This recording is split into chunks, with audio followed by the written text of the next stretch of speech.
Hello everyone. So far you have understood how a frequency polygon is constructed without histogram. Now we shall understand how a frequency polygon and curve can be made using histogram. This time we shall understand making a frequency polygon and curve in continuous series using histogram. And for that, let's take an illustration relating to the number of workers and their hourly wages. Hourly wages are given in the class intervals 40 to 50 till 80 to 90, and number of workers are 5, 12, 20, 15 and 8. So let's go step by step. Step 1 is that you need to draw the histogram of the data. For that, select variables for x and y axis. X-axis independent variables, that is wages of workers, will be taken, and on y-axis dependent variable, that is number of workers, will be taken. Then you need to select the axis scale. For x-axis scale, select a scale to represent value of the variable.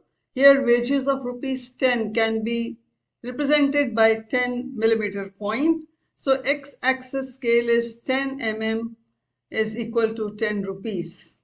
Since minimum wages is rupees 40, point A is selected to represent salary of rupees 40, for which a kink is made.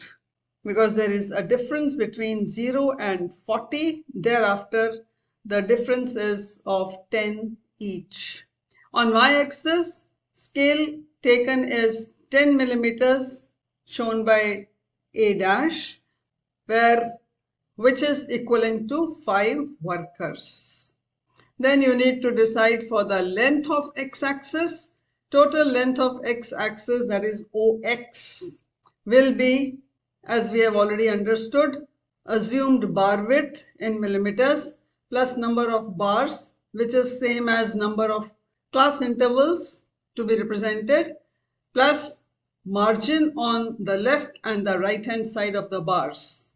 So let's assume reasonable width of bars is 10 millimeters. Left side margin is 10 millimeters. Right side margin is also 10 millimeters. And number of class intervals one can see are 5. So there would be 5 bars. So length of x-axis would be width of a bar multiplied by number of bars plus left and right side margins, which is 10 into 5 plus 10 plus 10, which makes it 70 or 7 centimeters. So length of x-axis would be 7 centimeters. Then length of y-axis, here the number of workers are 20, margin for workers is 5, highest scale marking on y-axis is 25. So let's consider a scale of 5 workers represented by 10 mm on y-axis. So length of y-axis is scale of workers in millimeters divided by number of scale workers into maximum workers, which is 10 divided by 5 into 25 mm, which is 50 mm.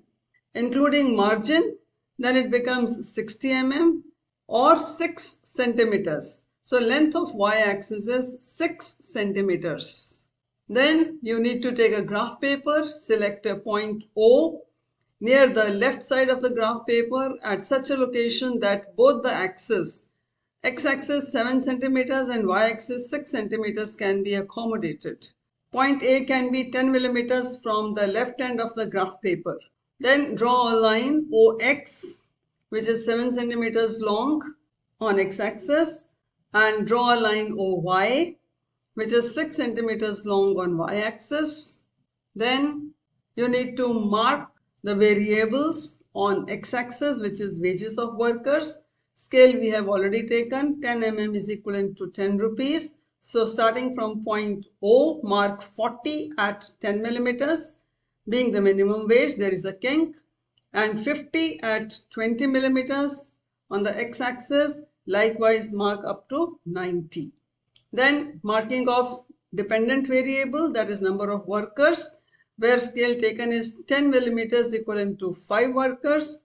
Starting from point 0, mark 5 at the distance of 10 millimeters and 10 at a distance of 20 meters and so on, till the maximum number of workers of 25 gets marked. Then you need to plot the frequency distribution graph, that is histogram. First data point is wage of the worker, which is 40 to 50. Number of workers is 5.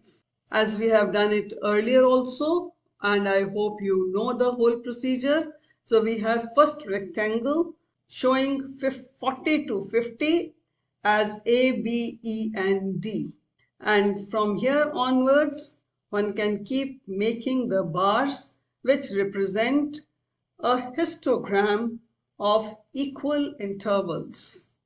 Then one can always find the midpoint of the class intervals as given. Midpoints are 40 to 50, which is 90 divided by 2, that is 45. Similarly, for the next class interval and for all other class intervals, one can find the midpoints, plot the midpoints, and one can join these points. By joining with a straight line represented by yellow curve is frequency polygon, and when these points are joined freehand represented by green color, then it becomes frequency curve. Since class intervals are given, so this is frequency polygon and frequency curve in continuous series represented by points F, G, H, I, J, K and L. I hope construction of frequency polygon and frequency curve using histogram is clear. You must have noticed that steps are similar with minor differences. So next time we shall discuss construction of frequency polygon using midpoints only. Till then, keep learning and keep practicing. Thank you. To learn more, visit our website and enroll in our courses to master economics and get a higher score in CBSE and CUET examination. With our current introductory offer, you can enroll in each of the courses for just Rs 999. So, seize the opportunity and join before the introductory offer expires. Like, share and subscribe to EcoStudies channel. Also drop a comment. See you in the next session for another concept. Thank you.